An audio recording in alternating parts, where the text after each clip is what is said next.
안녕하세요. 파이어족 빠쿤입니다. 오늘은 파이어족을 하기 위해서 필요한 개념들에 대해서 좀 설명을 좀 드릴 건데요. 결국에는 이제 파이어족이라는 것은 은퇴한 사람이죠. 공식적으로는 내가 특정 직업을 가지고 사회생활을 하지 않는 그런 사람을 의미를 하고요. 파이어를 하기 위해서 필요한 몇 가지 습관들이나 생각들이 있어요. 그래서 이번에는 제가 파이어를 하기 전까지 가지고 있었던 생각들을 공유를 해드리려고 합니다. 일단 첫 번째로 파이어를 하기 위해서 꼭 필요한 개념, 꼭 갖고 가야 되는 개념이 있어요. 그게 뭐냐면 바로 근로소득과 불로소득에 대한 개념을 확실하게 나누는 겁니다. 우리가 이제 흔히 불로소득이라고 하면 일을 하면서 받는 보수 또는 수입이라고 생각을 할 수 있겠죠.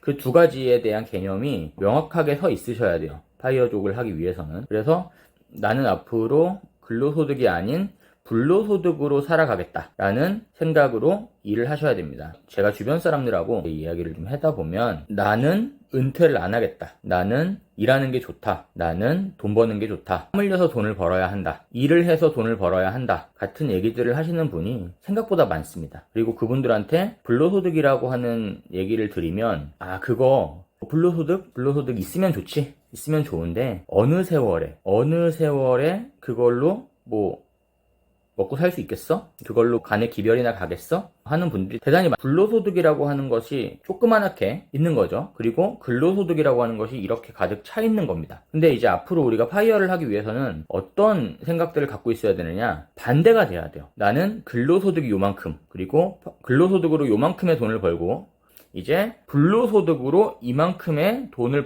벌겠다. 불로소득으로 이만큼의 돈을 벌겠다라고 생각을 하셔야 파이어족을 하는데 조금 더 시간을 앞당기실 수가 있습니다. 안 그러면 평생 일을 하셔야 돼요. 왜? 아까 얘기한 대로 나는 일하는 게 좋고 땀 흘려서 일을 해야 되고 땀 흘려서 돈을 벌어야 하고 정직하게 돈을 벌어야 한다. 여기서 또 중요한 포인트가 있습니다. 뭐냐면 정직하게 돈을 벌어야 한다라는 개념, 이거 버리셔야 돼요. 우리가 보통 어떤 생각들을 갖고 있냐면 근로소득은 정직하고 불로소득은 약간 불법적이거나 올바르지 못하거나 정직하지 못한 돈이다 라고 생각하시는 분들이 생각보다 많습니다. 이거 아니에요. 이거 아닙니다. 불로소득도 합법적이에요. 은행 이자 받는 거, 배당 받는 거, 기타 소득들 다 세금 내고 합법적으로 돈을 버는 거죠. 다만 어떤 차이가 있느냐, 내 시간과 내 노동력을 제공하지 않고 돈을 버느냐, 그러니까 자본소득으로서 돈을 버느냐, 아니면 내 시간과 내 노동력을 제공을 하고 근로소득으로서 돈을 버느냐의 차이가 있는 것이지, 근로소득은 정직하고 자본소득은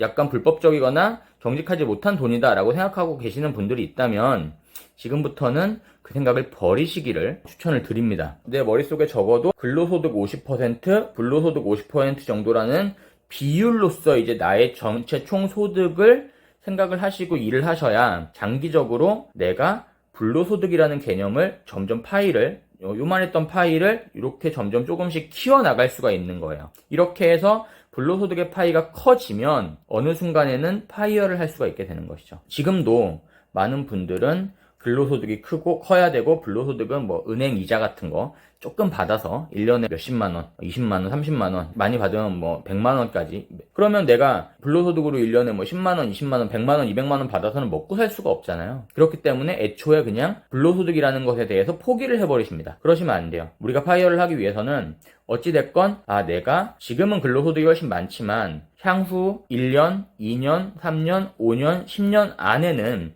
이 근로소득과 불로소득에 대한 비율을 어느 정도 맞추겠다. 그리고 어느 순간에는 가장 중요합니다. 어느 순간에는 불로소득에 대한 비율이 근로소득을 뛰어넘게 하겠다 라는 생각으로 인생을 사셔야 돼요. 그렇지 않으면 평생 일해도 파이어를 하기 힘듭니다. 자, 파이어족을 하기 위한 두 번째 개념 설명드릴게요. 이렇게 우리가 불로소득이든 근로소득이든 머릿속에 뭔가 이제 개념을 꽉꽉 채우기 시작했어요. 그러면 나는 어떻게 살 것인가? 내가 예를 들어서 장기적인 계획들을 막 갖고 있잖아요. 예를 들어서 내가 10년 뒤, 20년 뒤에 나는 파이어를 할 거야. 내가 예를 들어서 지금 30대예요. 그러면은 20년에서 30년 뒤에는 내가 파이어를 하겠어. 50대에서 60대 들어가기 전에 파이어를 하겠어 라고 계획을 그냥 큰 그림 세워버리면 거기까지 도달하는데 엄청나게 많은 시간과 에너지를 쏟을 수밖에 없기 때문에 우리가 파이어를 하기가 대단히 어려워집니다. 파이어를 하기 위해서는 예를 들자면 돈을 조금 더 벌 거야 라고 생각을 하셨다면 짧게는 한 달 단위로 나의 파이어 일정을 쪼개서 계속 체크하시면 됩니다. 이번 달에 나의 지출과 수익이 어땠는지 이런 부분들을 한 달 단위로 체크를 하시는 거죠. 그러면서 나의 현금 흐름이 어떤지 계속 매달 체크하시면서 지내시는 습관을 들이셔야 됩니다. 그 한 달이 조금 모이면 어떻게 돼요? 세 달이 되는 거죠. 예, 분기로 넘어갑니다. 그래서 1년을 4분기로 쪼개서 1, 4분기, 2, 4분기, 3, 4분기, 4, 4분기로 관리하시는 습관을 들이시는 게 대단히 중요하고요. 그렇게 내가 4분기로 쪼개서 관리를 하기 시작했어요. 그럼 어때요? 그 4분기가 모이면 어떻게 됩니까? 1년이 되는 거죠. 그 1년이 되는 시점에 나의 1년 동안의 계획들과 실행들을 다 종합적으로 판단을 하는 겁니다. 근데 여기서 판단을 하는 근거가 무엇이냐? 아주 중요하죠. 판단을 하는 근거는 바로 현금 흐름입니다. 현금 흐름이 어떻게 1년 동안 관리되었는지를 계속 체킹을 하셔야 돼요. 예를 들어서 현금 흐름 뭐가 있을까요? 첫 번째, 근로소득, 월급이 있겠죠. 그 월급 계속 내가 어떻게 쓰는지 체킹하셔야 됩니다. 그리고 두 번째, 우리가 첫 번째에서 얘기했던 불로소득, 내가 만약에 은행 예금, 정기적금, 정기예금 넣어놨어요. 그러면 그거 언제 만기되는지, 그거 만기됐을 때 그 돈을 다시 어떻게 굴릴지 체계적으로 계속 관리해 주셔야 된다는 거죠. 돈을 관리하는 습관을 들이지 않으면 현금 흐름을 본인의 생각에 맞게 관리하시기 대단히 어렵습니다. 왜? 돈 들어오면 바로 쓰니까. 쓴단 말이에요. 그리고 세 번째, 내가 100만원, 200만원, 1000만원, 5천만원 이렇게 모아서 우리가 이제 시드머니라고 하죠. 시드머니. 이 시드머니를 모아서 이 시드머니를 어디에 투자해야 돼요? 바로 불로소득에 투자해야 됩니다. 불로소득 뭐가 있을까요? 첫 번째, 은행 예적금 있겠죠. 자, 지금 우리가 여기서 중요한 거 뭐예요? 우리가 지금 당장 이 시드머니를 가지고 은행 예적금을 넣어서 파이어 할 수 있어요? 없어요? 파이어 할 수 없습니다. 그러면 우리 뭐 해야 돼요? 단기적으로 봐야 된다는 얘기죠. 아까 얘기했죠? 6개월짜리 예적금, 1년짜리 예적금 넣어서 어떻게든 나의 캐시플로우를 점점 불려나가야 돼요. 불려나가는데 비중을 어떻게 해요? 근로소득보다 이 불로소득이 점점 성장할 수 있게끔 캐시플로우를 만드셔야 됩니다. 그래야 돼요. 그래서 근데 그 캐시플로우를 만들기 위해서는 뭐가 있어야 돼요? 현금이 있어야겠죠. 현금이 없으면 예적금 할 수 있어요? 예적금 할 수 없습니다. 배당주 투자할 수 있어요? 없습니다. 하다못해 자, 빌라 경매 가고 싶어요. 빌라 경매 참여하고 싶어요. 돈 있어야 돼요? 그쵸? 내가 경매 참여해서 낙찰 받아가지고 월세라도 받고 싶으면 투자금이 있어야 된다는 거죠. 단돈 5천만원 이렇게라도 있어야 빌라 사가지고 내가 투자할 거 아니에요. 현금을 모아야 됩니다. 똑똑하신 분들이 하시는 얘기가 있어요. 현금은 뭐예요? 현금은 쓰레기다. 현금은 쓰레기다라는 얘기를 똑똑하신 분들이 많이 합니다.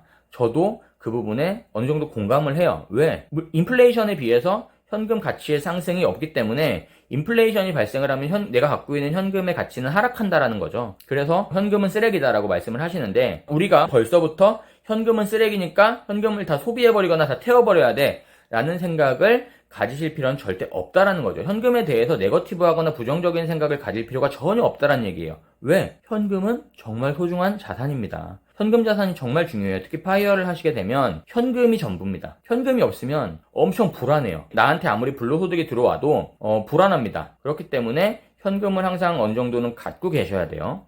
대응할 수 있도록. 얼마를 모아야 되느냐? 자, 아까 얘기했던 거랑 똑같습니다. 1년 정도를 잡는 거예요. 1년 정도를 잡아서 1년 동안 내가 예를 들어서 1000만 원을 모을 거야. 그러면 한 달에 얼마씩 모아야 돼요? 적어도 80만 원씩은 모아야겠지. 그 1년에 대한 기준을 잘게 쪼개는 거예요. 12달로. 나 이번 달에 80만 원 모았나? 못 모았나? 이런 것들 체킹하면서 12개월 지내면 어떻게 돼요? 모여져 있겠죠. 그러면 그 1000만 원을 가지고 뭘 해야 됩니까? 당장 은행 예금부터 넣어야겠죠. 자, 1000만 원을 모을 때 어떻게 모아야 돼요? 적금으로 모으는 것도 저는 추천을 드립니다. 예적금의 이자라는 게 생각보다 얼마 안 되죠.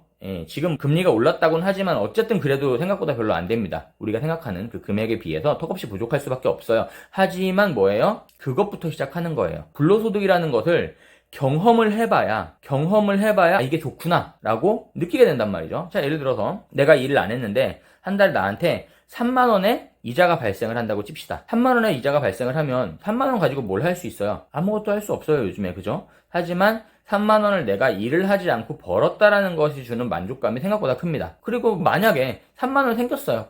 불로소득 3만 원 생겼어요. 그 3만 원으로 치킨 한 마리 사 먹어. 치킨 한 마리 사 먹어도 그 행복감을 느꼈던 사람과 그 행복감을 모르고 살아가는 사람은 나중에 가서는 격차가 생각보다 많이 벌어진다라는 거죠. 그래서 시드머니를 만드셔야 됩니다. 시드머니를 만드는 거는 너무 중요한 일이고요. 파이어족을 하기 위해서 또 필요한 게 뭐냐? 패시브 인컴이라는 개념을 알고 내가 패시브 인컴을 어떻게 해야 만들어낼 수 있는지를 계속 공부하셔야 돼요. 패시브 인컴? 그거 불로소득 아니야? 라고 말씀하실 수도 있어요. 하지만 패시브 인컴은 불로소득과는 개념이 조금 다릅니다. 불로소득이라는 것은 말 그대로 자본소득, 내가 아무것도 하지 않아도 자본을 통해서 나한테 들어오는 소득이에요. 패시브 인컴은 뭐예요? 내가 최소한의 노동력을 발생시켜서 또는 최소한의 시간을 써서 나한테 주는 수입입니다. 패시브 인컴의 반대말 뭐가 있죠? 액티브 인컴. 액티브 인컴의 대표적인 거 뭐가 있죠? 근로소득. 내가 적극적으로 나의 시간과 에너지를 써서 발생시키는 소득이 바로 액티브 인컴입니다. 우리는 대부분 액티브 인컴을 중심으로 살아가고 있는 거죠. 그렇다면 지금부터 패시브 인컴을 늘려나가야겠다라는 생각을 하셔야 파이어를 조금이라도 앞당기실 수가 있습니다. 자, 뭐예요? 근로소득, 불로소득, 패시브 인컴. 이 세 가지가 서로 조화롭게 밸런스를 갖추고 나의 삶을 지탱하고 있으면 나는 뭘 할 수 있어요? 파이어를 할 수 있다. 또는 파이어를 할 수 있는 준비가 되었다라고 이야기할 수 있는 상태가 되는 것이죠. 자, 대표적인 패시브 인컴 뭐가 있죠? 온라인 쇼핑몰. 유튜브도 대표적인 패시브 인컴입니다. 이런 패시브 인컴들이 초기에는 세팅하기가 대단히 어려워요. 초기에는 패시브 인컴이 아니라 어쩌면 액티브 인컴보다 더한 시간과 에너지를 써야 할 수도 있습니다. 우리가 파이어족이 되기 위해서 꼭 거쳐야 되는 과정 중에 하나다라고 저는 생각을 합니다. 우리가 첫 번째, 불로소득에 대한 개념 이해하고 불로소득을 조금이라도 늘리기 위해서 노력을 해야 된다.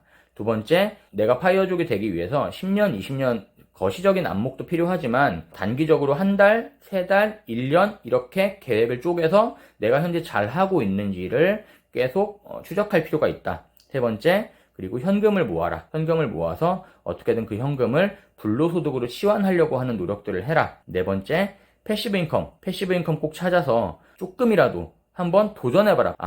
이런 게 있고 이런 걸 내가 할 수 있구나라고 하는 경험치를 쌓는 것. 그것부터 시작을 하시면 좋을 것 같아요. 이렇게 얼마의 시간을 보내야 되냐? 최소 1년. 최소 1년의 시간을 보내고 그 1년을 되돌아보는 거예요. 이런 삶의 방식이 나랑 맞는구나, 나랑 맞지 않는구나 판단하셔야 됩니다. 세상에 아무리 좋은 것도 본인하고 맞지 않으면 전혀 쓸모가 없어요. 제가 말씀드렸던 몇 가지 방법들에 대한 개념들을 오늘 좀 이해를 하시고 앞으로 내가 파이어를 하기 위해서 이런 부분들을 잘 챙겨야겠구나 라고 생각하시면서 도움이 되셨으면 좋겠습니다. 오늘 영상이 도움이 되셨다면 구독과 좋아요 부탁드려요. 감사합니다.